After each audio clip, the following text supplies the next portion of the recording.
welcome everyone to another exciting journey on the energy that surrounds us. I'm your host, Michael, and today's guest I want to acknowledge is someone that I seen a short of their roundtable on Healerverse, which is an awesome organization. So if you're a healer or practitioner or, interested in any of the healing modalities, go check it out, healerverse.com. And I am going to stop, promoting all of this because our guest has such an amazing background and such an amazing story. I'm going to turn it over to her to share that with us. So I give you the one, the only meditation extraordinaire, Stasia Wysote. Stasia Wysote. Thank you. You're welcome. It was a shot in the dark. It's okay. No worries. It happens a lot. So even with people that I'm pretty acquainted with, it continues to happen. So it's not a big deal. But yeah, thank you for the warm invite. You're welcome, and thank you for coming on and sharing your story and your gifts with us. Yeah, so my name is Stasia Wysote, and I facilitate guided meditations to assist with inner child work and shadow work. My main program is A Journey Within. And let's see a little bit of my history and kind of how I got into this, right? So I had a pretty rough upbringing, toxic home, a lot of child abuse, sexual abuse, neglect, just kind of like low education, low economics, my background. So that was a really difficult time. And then throughout that time, because I was so isolated on that part of my journey as a child and growing up, with that, I was able to cultivate a spiritual connection to God. So I think that was a big part of beginning a I don't know, like a random spiritual practice through prayer, because I was going through so much and I needed an outlet, right? So for me, that was prayer to God. And so as I got older, I began having different spiritual awakenings and different experiences.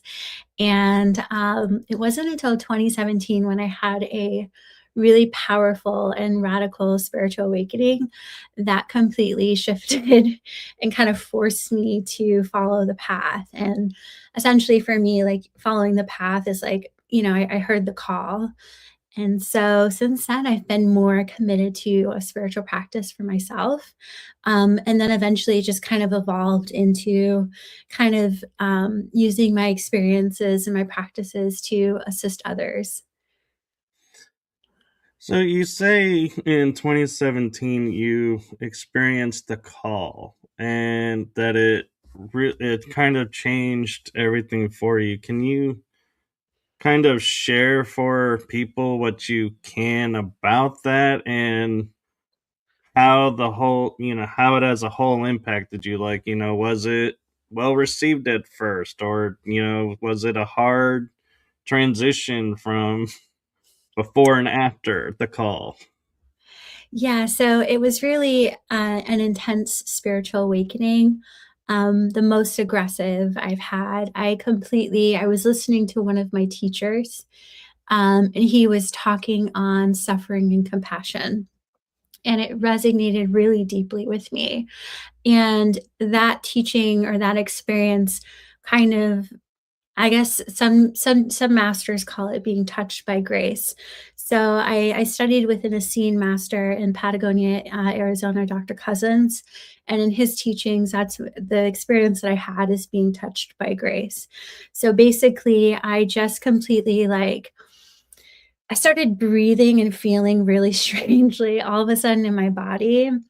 And then my clairaudience kicked in, and I could hear like some sort of teacher or spirits around me that were guiding me because I started to become really fearful because something unusual was happening that I didn't know what was happening. I didn't have words for. And as I continued to breathe under their guidance, I started to notice a separation between my energetic body and my physical body. And I turned into this light being. Like, one dimension of my physical being was a light, energetic body.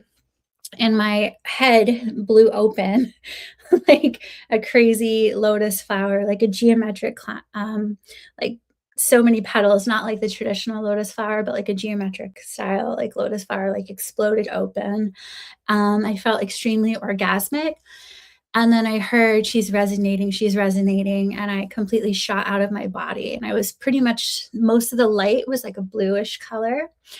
And this was really terrifying because during this experience, I was fighting between surrendering and accepting, but also being overcome with fear. Like, what the heck's happening to me? 'Cause I'd never experienced anything like that. And most of my teachings prior to that were Essene Christian teachings.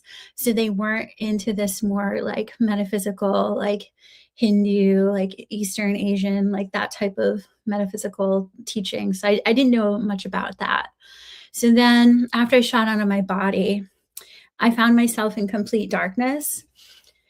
And this part was so scary. My voice became like this primal voice, and I knew it was coming from me. But then these other voices around me, it was like I was like in the bottom of a cave of a council, and they were like, "Who do you serve? Who do you serve?"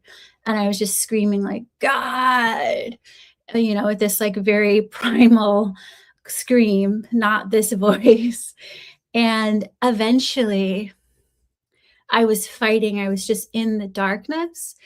And what I think, and my awareness of this experience is always evolving, even almost 10 years later, because as my awareness grows and my ability to perceive that experience grows with it, as my consciousness is able to withhold that information. So I think at this time what was happening is I was forced to turn on my own light.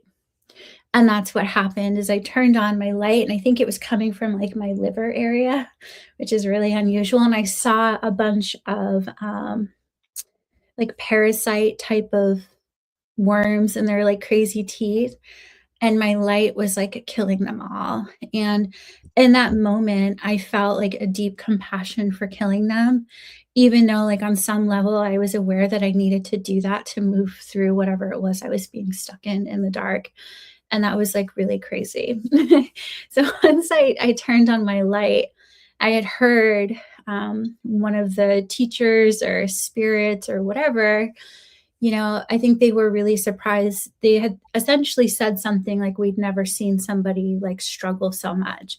So I think at this, and so for me, this was like an initiation. And I've heard some similar stories of people being in these dark places and being asked, who do you serve? And then having to wake up for it and stuff like that. But so yeah, it was like, it was pretty clear to me that I was really struggling. And I kind of I surprised even them that I was able to get out of that. Right. And, which is not, at the time, like, I was living in Warwick, Rhode Island, right outside of Providence. I was working in a strip club that was essentially a brothel. If anyone's familiar with the sex industry in Rhode Island, it's pretty much prostitution no matter where you go. And I was working in like the high-end club, Desire. So I was doing a lot of drugs, drinking, selling myself, in and out of depression. I had just gotten out of a relationship with a narcissist who was like the son of like a pastor of all things. So, a lot had been happening at that point. So it was just like so much was going on, right? So obviously I had gone through a lot of like turmoil, and I had a lot of heaviness, and also like my spiritual constitute was waning because I was using substances off and on, and the environment that I was working in. So I was going through all that. So after I woke myself up, or like ignited my light, and that happened, like a blue, like Hindu god, like Vinesh or something, like Lord, angelic, crazy, terrifying warrior came. And this was really unusual for me because at the time I wasn't familiarized with like the Hindu deities and things like that. So yeah, that was really scary. And then they brought me to like Shangri-La or something like that. And they were guiding me to the steps, up these steps. And I was really scared. And I was trying to talk my way out of whatever trouble I thought that I was in. You know, it's with these big warrior like gods, basically, or angels. And, you know, I was like, you know, trying to blame my parents because they were so shitty. You know, so I was like, I'm like this horrible person, like thinking like sex worker, partier, addict, whatever, because I had such a terrible upbringing. I don't know. But they said to me, they were like, we know who your parents are. And I was just absolutely terrified. And then that's kind of where I blacked out. I could imagine. It was a lot. Especially if I'm understanding right, all of this took place all at the same time, or was this over time that This was happened like all at once. wow, yeah. Talk about overwhelmed and talk about like that moment of the Matrix where it's like reality is unwailing or not unwailing, what's the word? Deconstructing itself and showing you the real. Like, wow, that I talk about getting hit by a cosmic 2 by 12 or 6 by 12, but it sounds like you got a full on, like, oh, what's a good word I could use for that? Retaining wall railroad tie board. Yeah, or being touched by grace. Yeah.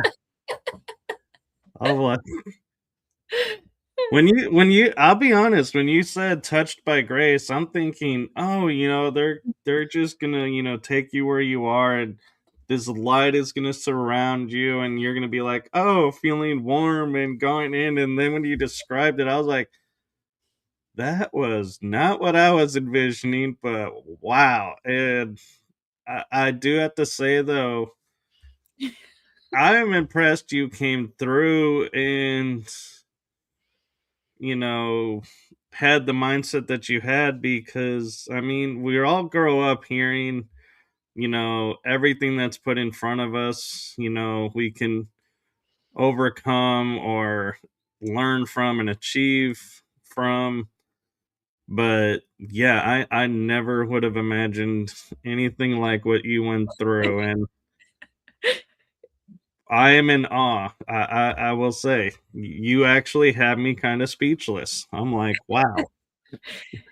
Yeah.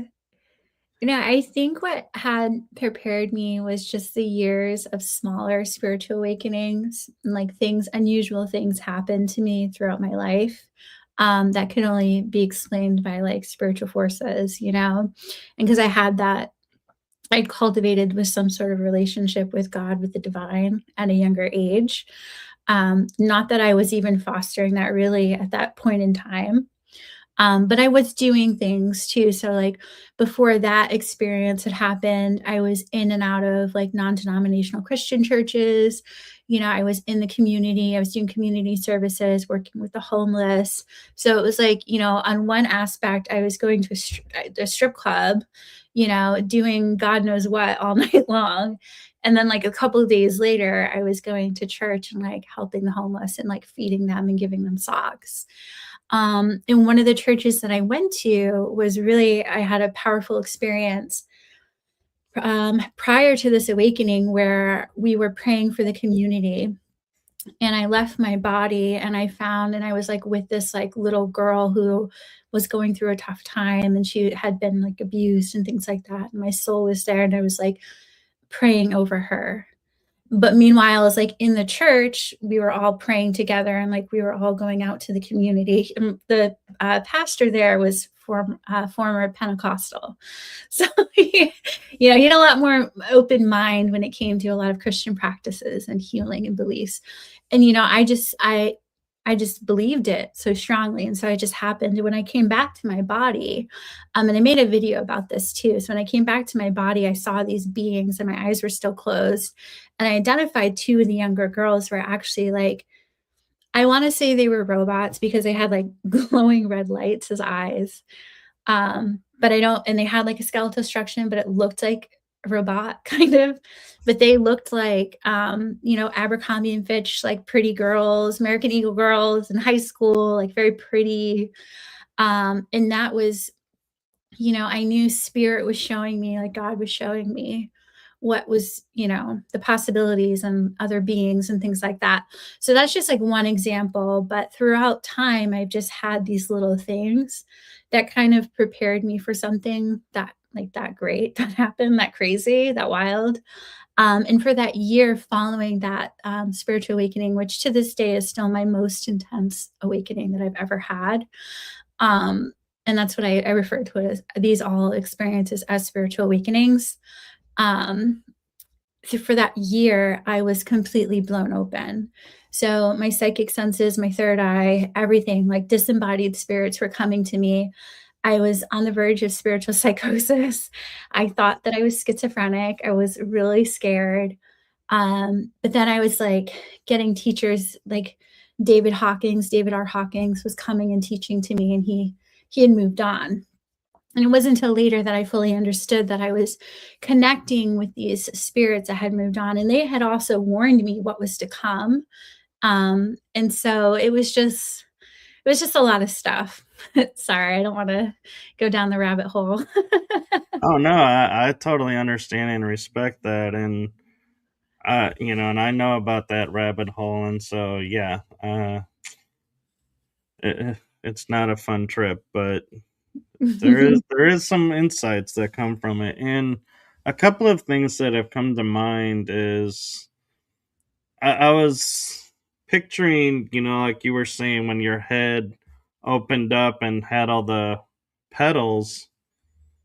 I want, I almost wondered if it was like flower of lives that were appearing and opening you up. And so I don't know if you're familiar with the flower of life and the imagery of that. Yeah, so some people call that the death daisy. I have never heard that. So if it's the same symbol I'm thinking of, I had a business where I was using like the seed of life as part of the logo in 2023. One of my friends, and he kind of, so I don't really know because basically his, and I don't know enough about it to have an opinion either way, but the perspective that he gave me were these were constructs to keep us in this reality. Like these were the prison blueprints that were keeping us energetically stuck here. But if you're, like this, are you talking about the circle within the circle within the circle within the circle? Yes. Yeah, so you have to look it up, but I don't think that's what it was. I mean, I don't really know. I think it's, but I don't know what perspective of the flower of life that you're talking about either. But for me, I think that was just kind of like being touched by grace.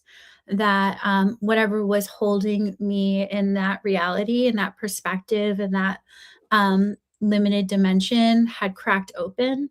And like so in this lotus flower behind me in a lot of like Eastern traditions, like a bloomed lotus flower is like a representation of consciousness. So it's like my consciousness opened and allowed me to reach all of these, like the sea of consciousness essentially. But I'm not really sure. I haven't really spent too much time on it. So the flower of life, as I know it, it's the sacred showing oneness that everything is interconnected, everything's connected. I have to look to see about this being a death flower. Wow, you are blowing me away with that. I'm like, I am like, yeah, you got me like frozen mode. I'm like, what? But so, and the other thing I was gonna ask you though, kind Oh, of, Daisy of Death. I just had to look it up.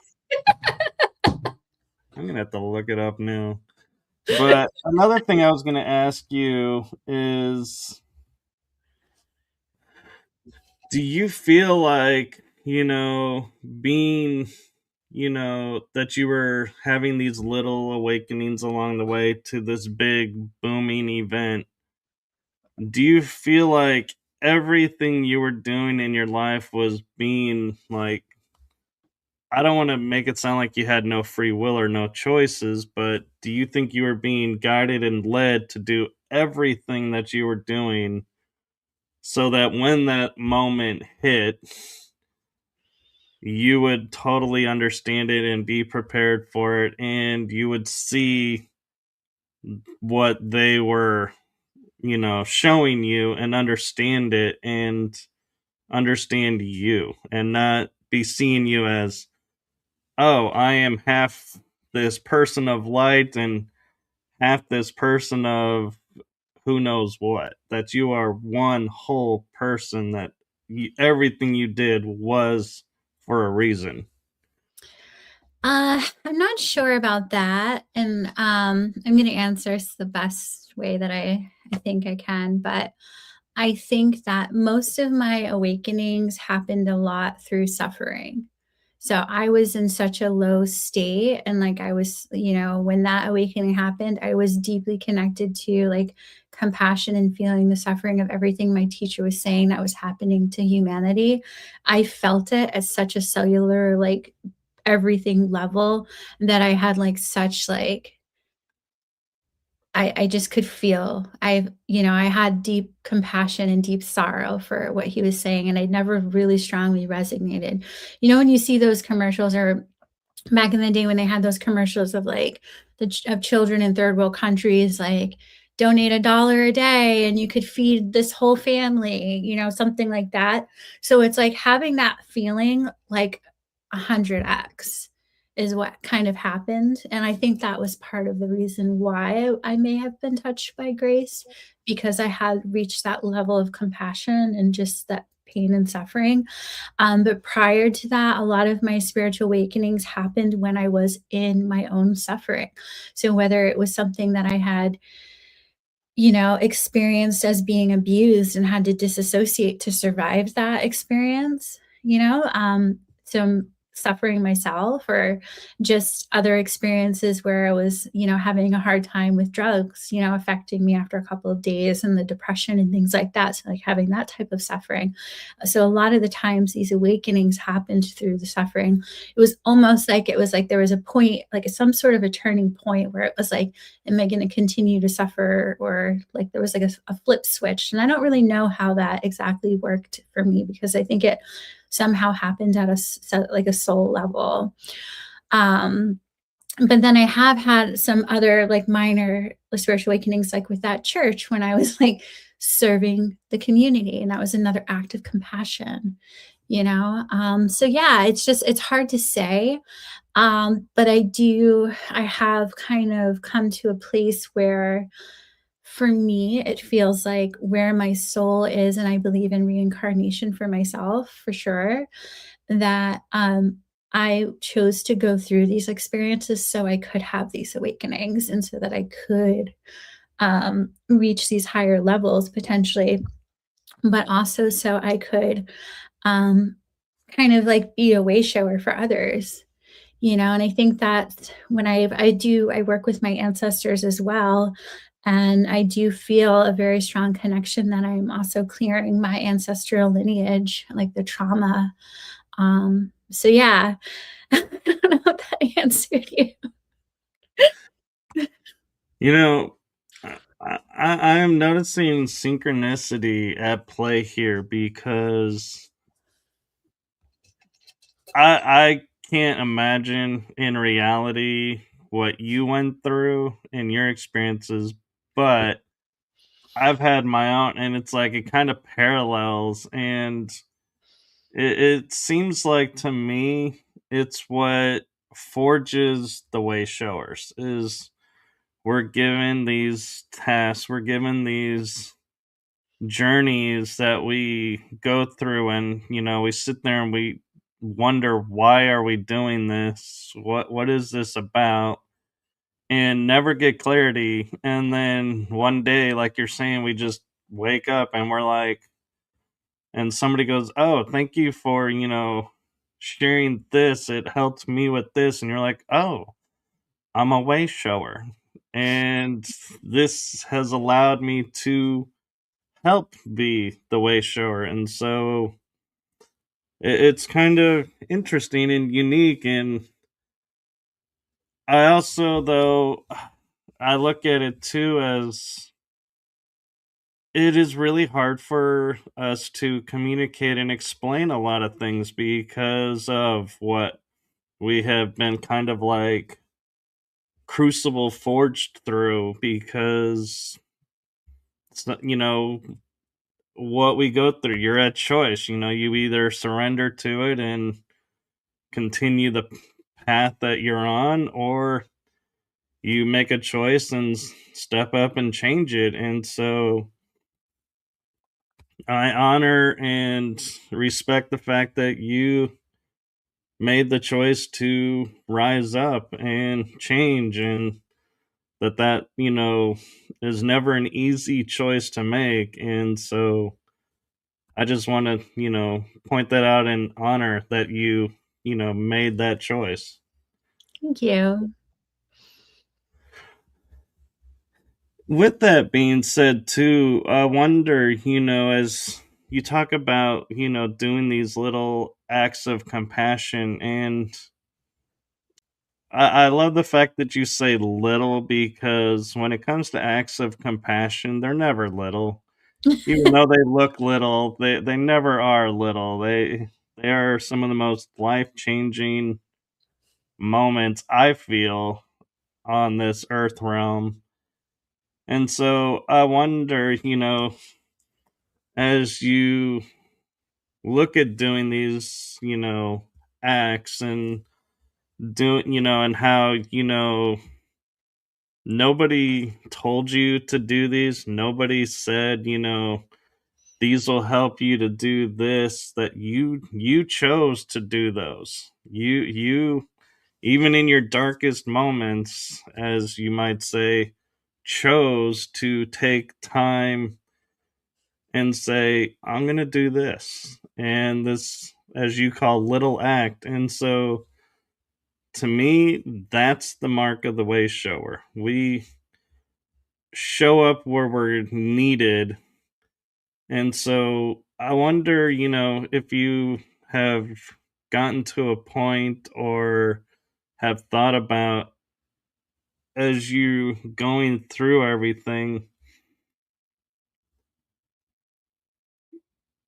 would you be able to relate to people and be able to share this work if you didn't go through what you went through? Um, I think that I it's kinda like, so when I was in my early 20s, I was in living in West Hartford, Connecticut, and I was paying out of pocket for this, like, therapist in West Hartford that was kinda, like, upscale, and, um, she was not really useful for me and what I was going through. Like, I think she was kind of used to more, like, people are depressed because their husband's cheating on them, or they've got issues with their kids. I think that my level of trauma was too much for her, and I tolerated a lot of, unprofessional things from her, like her rescheduling with me all of the time. And it's like a normal therapist wouldn't do that, and I was paying out of pocket too. And so what I realized is, like, I just wanted help so badly. I wanted somebody that I could talk to. And I thought, like, if I got this, like, affluent therapist in this nice area, but she did not have the life experience to be able to meet me with where I was at. She did not know what any of those hardships are like. And so for her, I think she just didn't have the capacity to absorb that. Um, and that's one of the things that for me, part of the work that I do with the inner child work and with the shadow work, And, a lot of it for me, and also with fear, like I'm still working through fear, but I've gone through so much trauma and so many traumatic things. And I've worked through a lot of that within myself. And it's an ongoing thing. I take breaks and get back to it, but I've sat with these demons. I've sat in these heavy spaces. I've seen very unusual things. So someone where, coming from any type of trauma or anything that's traumatic to them, there's a certain level, a certain depth that I've been able to go, because I've been to these lower spaces within myself, within my own sexual abuse, within my own trauma, within my own family, within my own healing path. So, I can sit in rooms with people that have been strippers and drug addicts and were abused, and family incest, and sex workers. And I can sit in those spaces because I've had to, and that's where I came from, and I've been able, so I know I have that energetic ability. And that's kind of working with like dragons. One of my friends enlightened me. I didn't know this about dragons, but he had told me that, they come from an angelic realm, but they go to the lower depths that he said that the angels can't go to. And that's probably why I've been seeing dragons for so long. And I work with them spiritually and in my own meditative practice, my own protection for myself. Not that there's a whole nother thing on protection, so I don't want to get into it.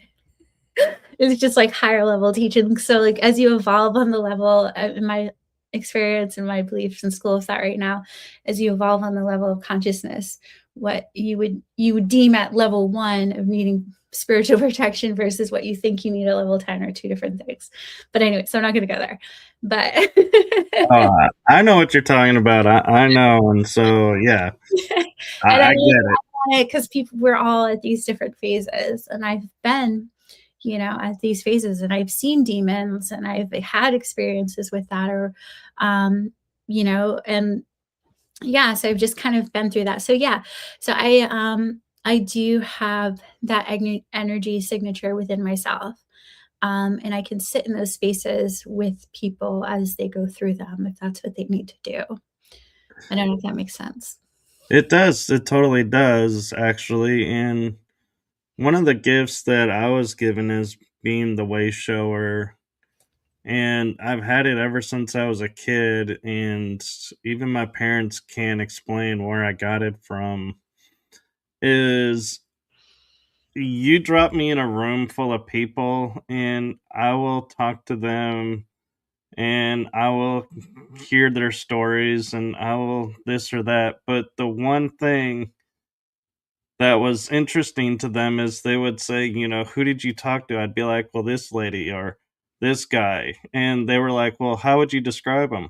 They're a lady. They're a guy. It's like I didn't look at and determine, based on how they look. Oh, this, or this, or oh, you're this, and this. It's like I just saw them as a spark of energy and moved on. And I always found it interesting when people would like share things with me and be like, yeah, and I had this, great inner wisdom, but I can't talk to people about it. Why? Well, because of this in my past. And I'm like, what does that got to do with anything? That's your past. The past is past.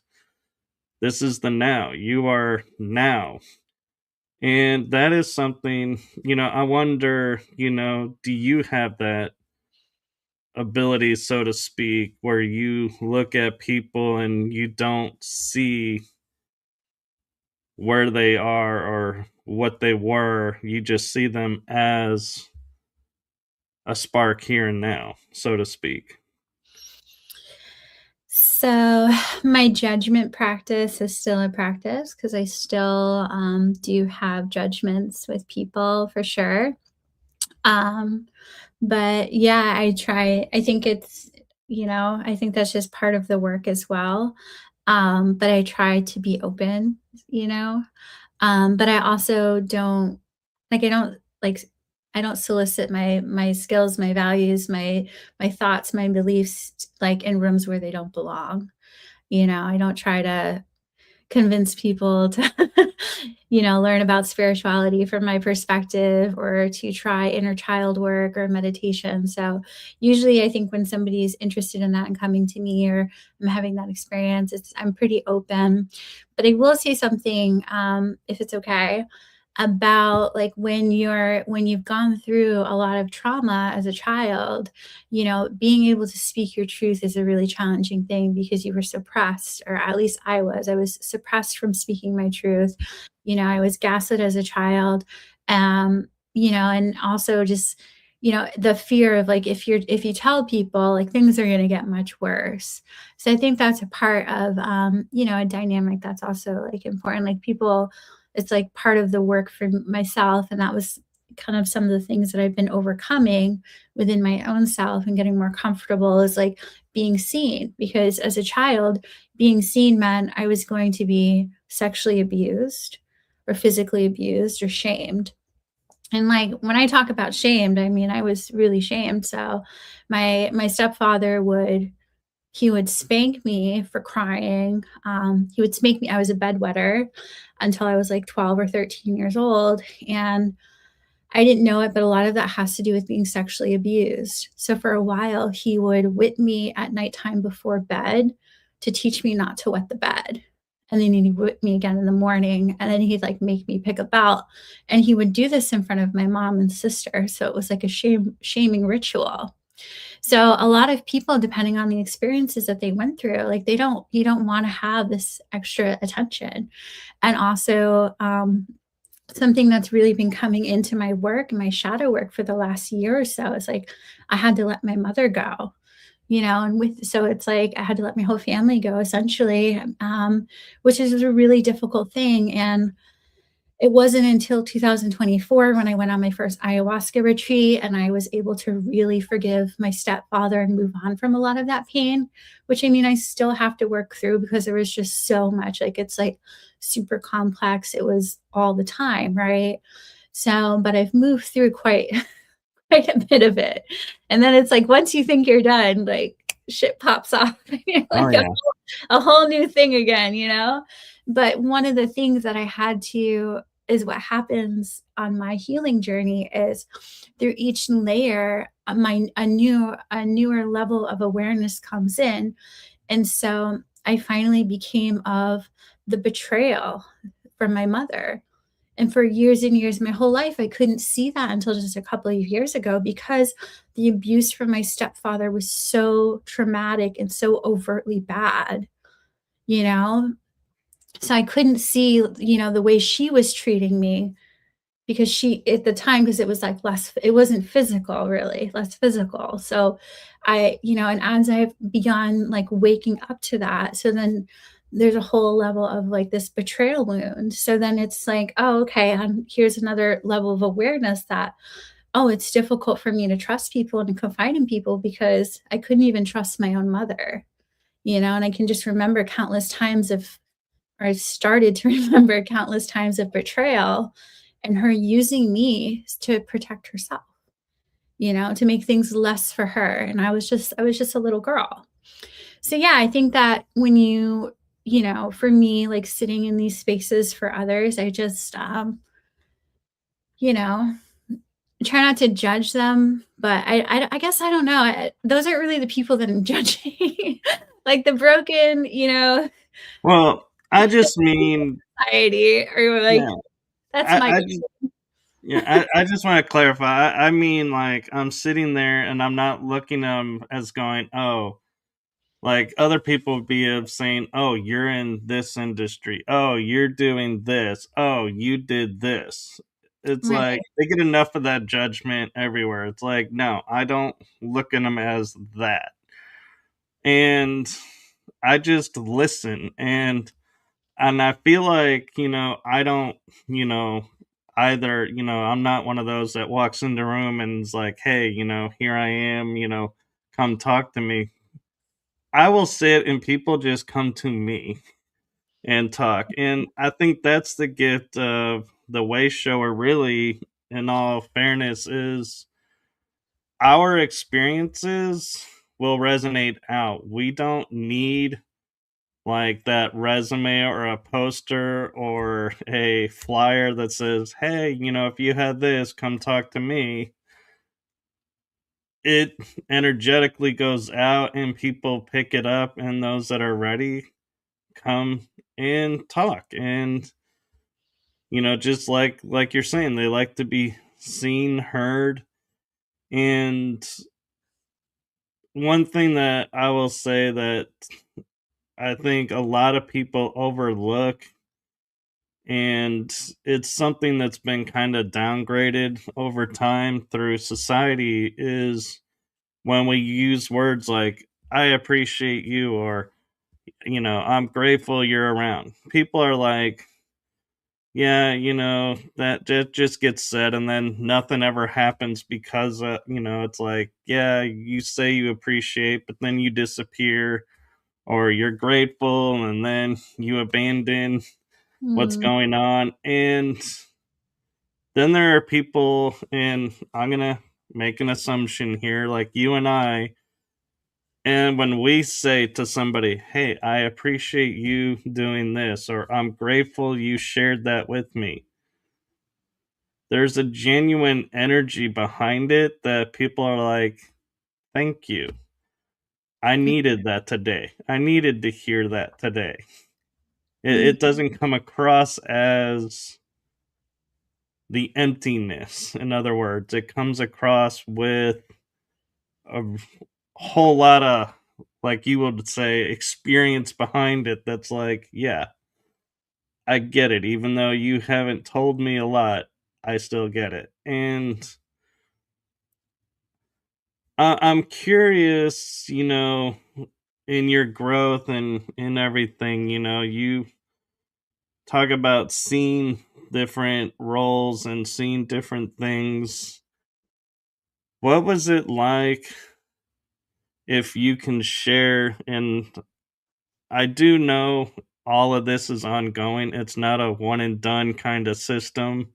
yeah. Sorry, folks, no magic pill to this work. But do you ever, take the time and go, "I've forgiven myself and my, and I broke these patterns"? Have you seen that part yet? So I do forgiveness exercises where I write letters to myself. And I learned this from the Kuan Yin deck that I have, an oracle deck. And in one of the exercises is to like forgive yourself. So the person I am now, going back through my timeline and forgiving different points and aspects of myself. And that's an involving practice. And so when I do that, it's kind of sporadic.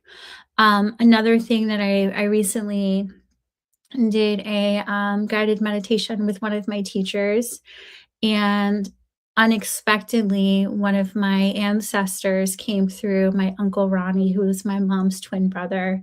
And so my mom had a really difficult childhood and upbringing. And so he was an addict, he was bisexual, HIV positive. And I think I only met him a couple of times. They were disconnected for years and years and years. While he was smoking crack with someone, and they like lit him on fire. So he died very tragically, right? But I didn't know him very well, didn't even go to his funeral. So he came to me, and this was probably, I don't even know, my time's so bad. It could have been a month ago. Within the last 2 months, this meditation took place. My time is so bad. So yeah. Mine too. Don't feel bad. I am horrible with time.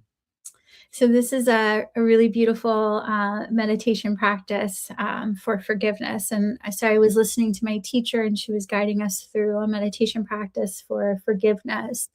And so he came to me, which was very unexpected. And he held my hand, and I was just seeing, in like, prior to this, the written exercise, the letter of forgiveness, it's like one facet, one version of myself at a time. I have done similar meditations with myself, forgiving myself at like certain times, like of a situation. But this was so powerful that it like unlocked, like simultaneously, almost like it was just so quick.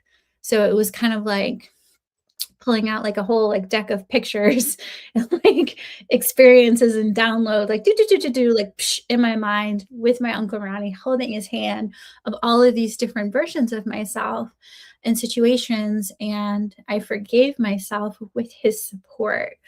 And I've never done that with the assistance of an ancestor before, but it was also an unexpected experience. And I think that's really powerful when we are in our meditative state. And because of my continuous practice with meditation, the multi dimensions and the facets and the space that I can hold sometimes, 2 years ago, there's no way I don't think I could have opened up that many dimensions and portals within myself to have a clearing like that in such a short amount of time. Usually it's going through one thing at a time. I don't know if that makes any sense, but yeah, it's ongoing too. And I think as my consciousness grows and my awareness grows about myself, different things come in. So as we clear denser and heavier things, we make room for new things to arise within us. So new things come to the forefront, and sometimes it's as simple as, seeing like, oh, wow, like I was, and I don't mean to like brush this off because I try to be the best mom that I can, but it's like, oh wow, like I was really short with Asher, and not being able to show up for him the way that I needed to because like I was kind of stuck in that old mindset. So it's like sometimes things like that pop up for me and I have to like forgive myself, but also become conscious of. So it's like when these situations happen again, I'm not responding from a place of trigger. And that's something that's really, I think, valuable about this work because for my whole, essentially from my teenage years to my almost my 30s was like fucking one trigger. Like I was so unaware of a lot of times that I was triggered because I didn't understand that I was stressed and anxious and scared and frightened and agitated because something in my environment was triggering something from my childhood and I was trying to protect myself or I was having this experience or afraid that this would happen on a subconscious level. I didn't have that awareness or that ability to hold it. So with this work, you become more and more aware of your triggers.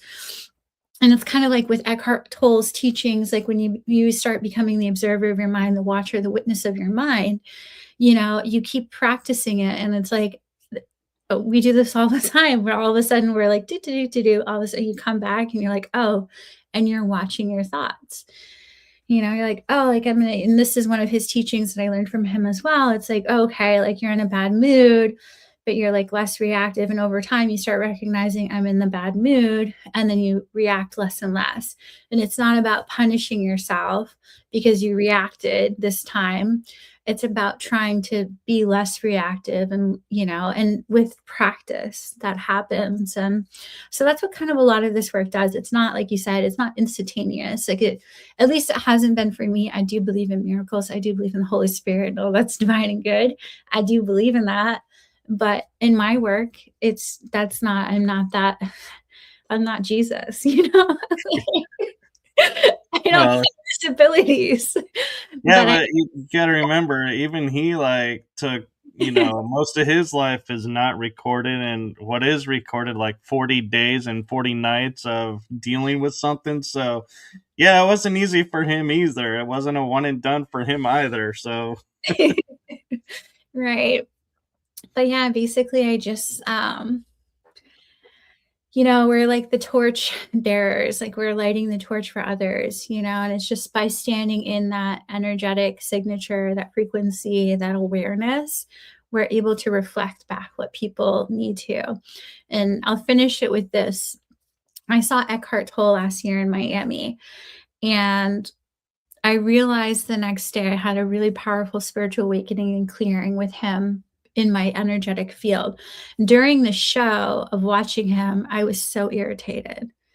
Here I am seeing like this master, somebody I've loved and had an awakening with when I was like 19 years old, reading his book in a Thai restaurant, like love the man and respect him. But I'm like listening to him teach, and he had even said it early on, like, if you feel uncomfortable, you can leave.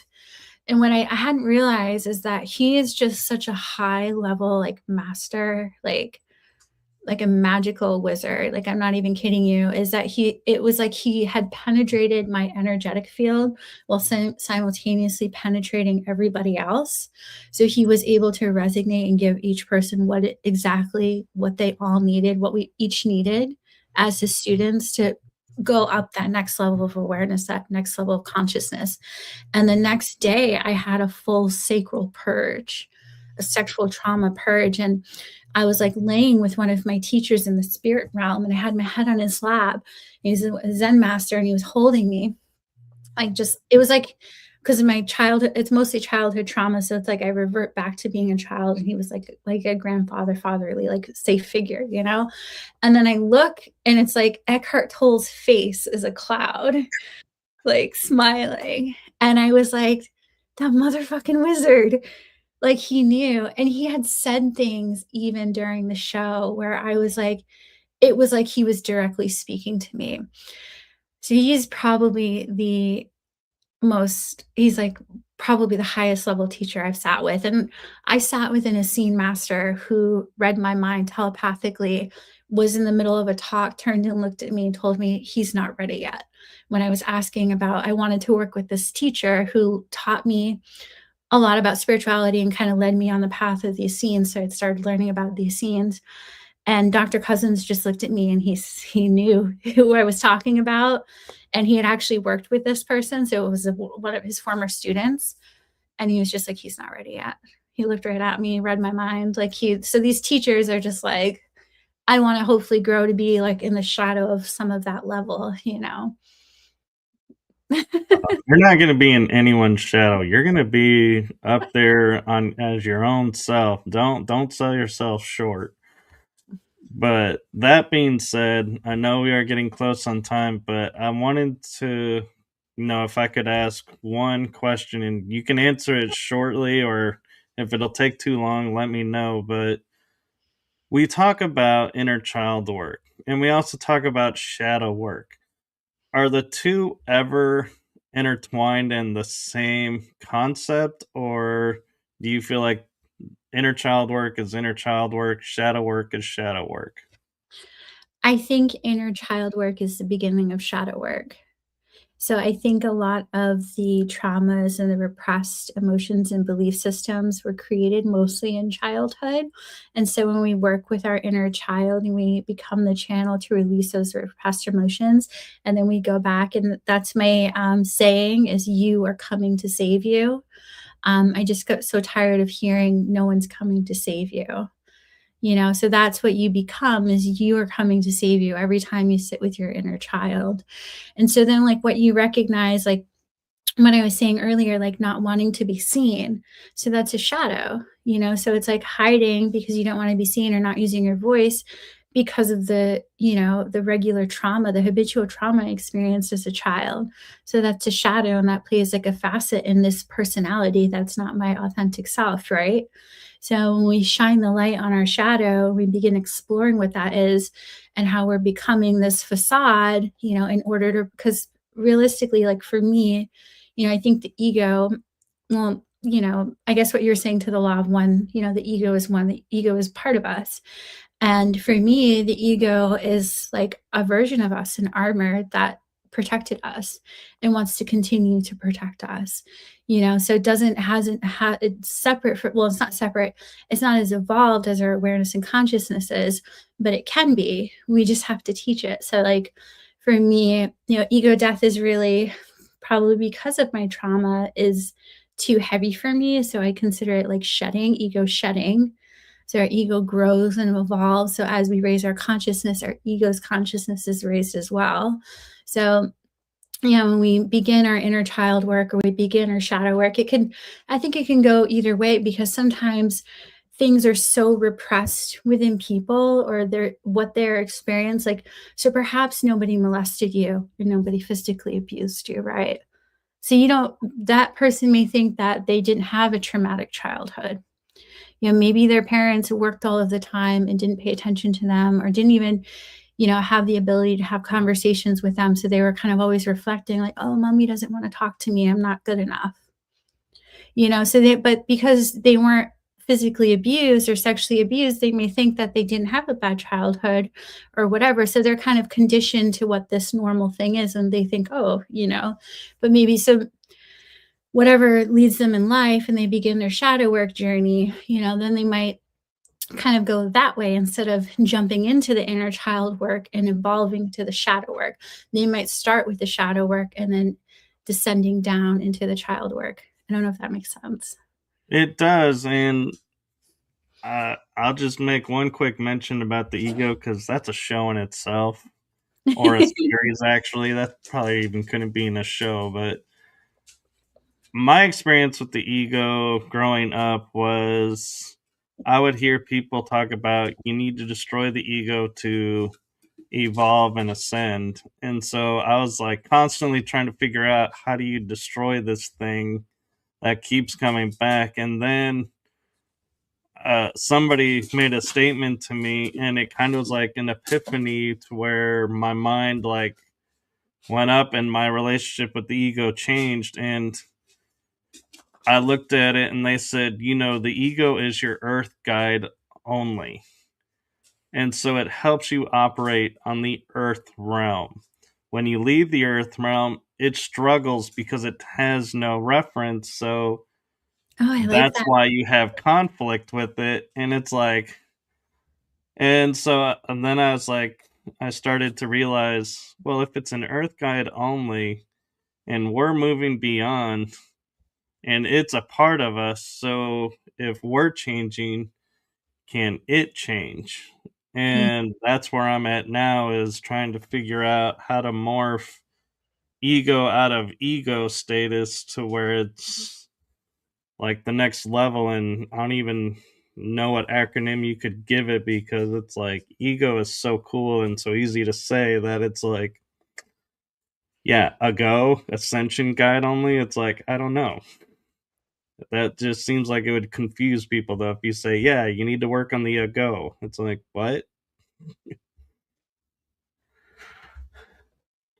But I don't know if it has anything to do with being that thought, like that witness. So, like, as these thoughts and emotions or triggers come up, the stronger you are in that witness, and able to identify as being the witness and the aware that you are the aware, the consciousness behind that thought. So you're like watching it happen.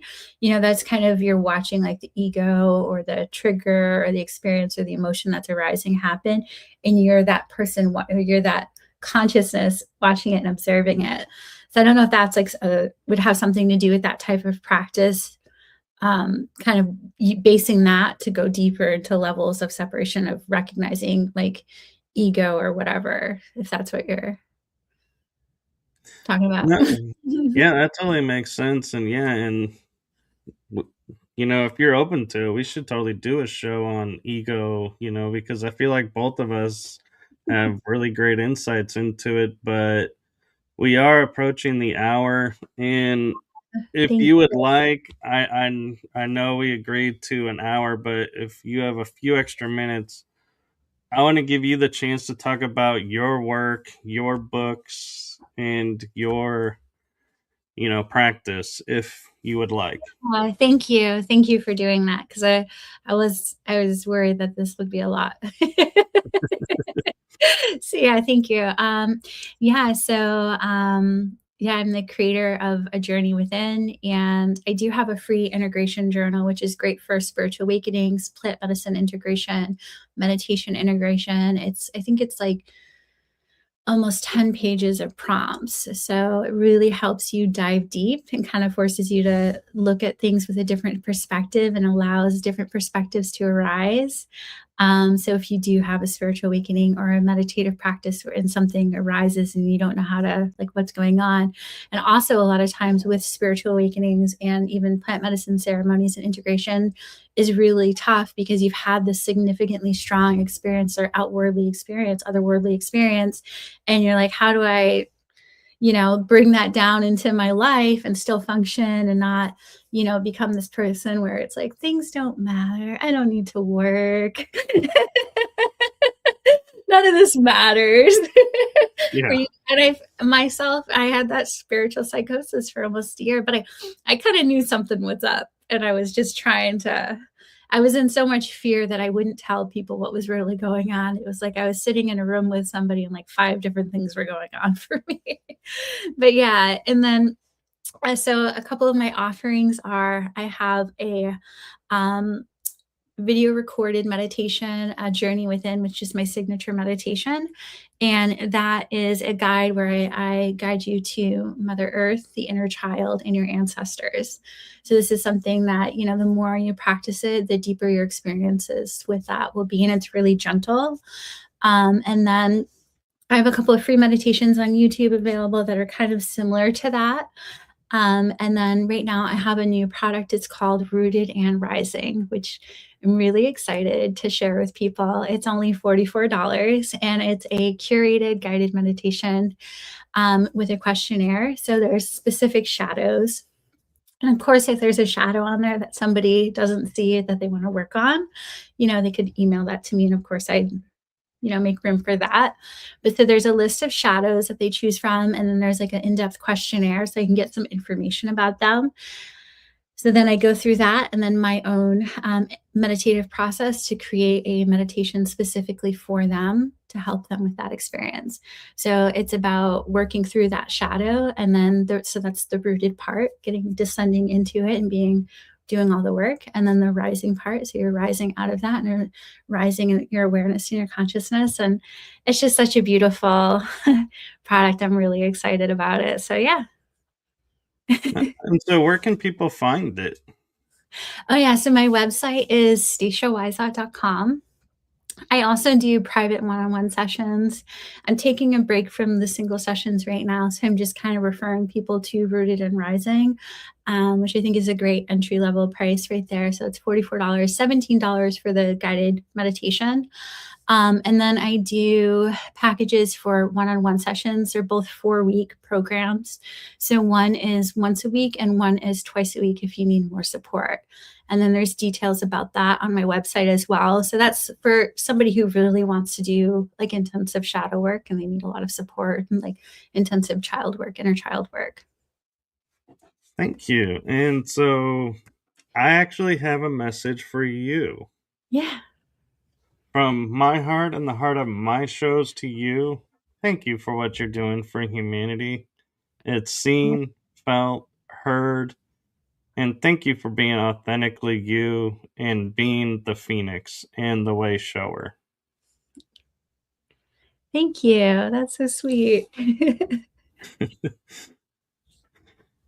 And so everyone that's watching, thank you as well, and do follow her and do go to 5D Healerverse because we can be found there as well.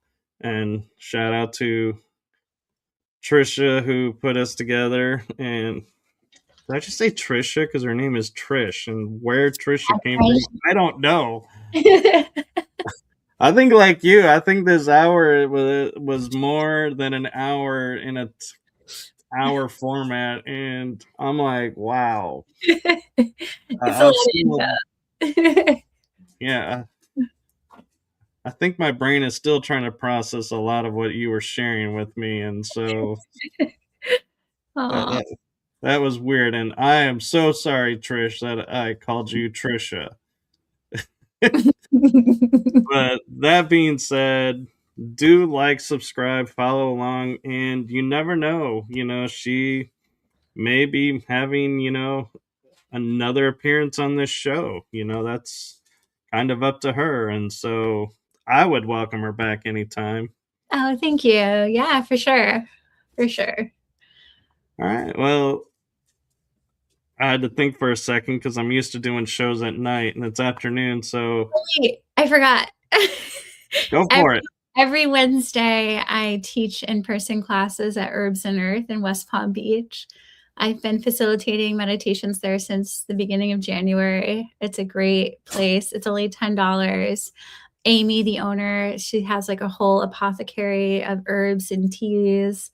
And so, you can come early, have a cup of tea, and then we get into it. We do the guided meditation. And then following that, we do a sacred share with no crosstalk. So each person has the opportunity to share their experience. And it's amazing. People cry. You don't have to, but lots of people cry. It's beautiful. No, crying's good, and that's something that we need to rescript. That crying is bad. No, crying is good. Right. Crying is healing, and so my friend Julia in the UK says Trisha is the UK version of Trish. So there you go. And Awesome. so, blessings to you and blessings to your family. Thank you so much for sharing who you are with the world.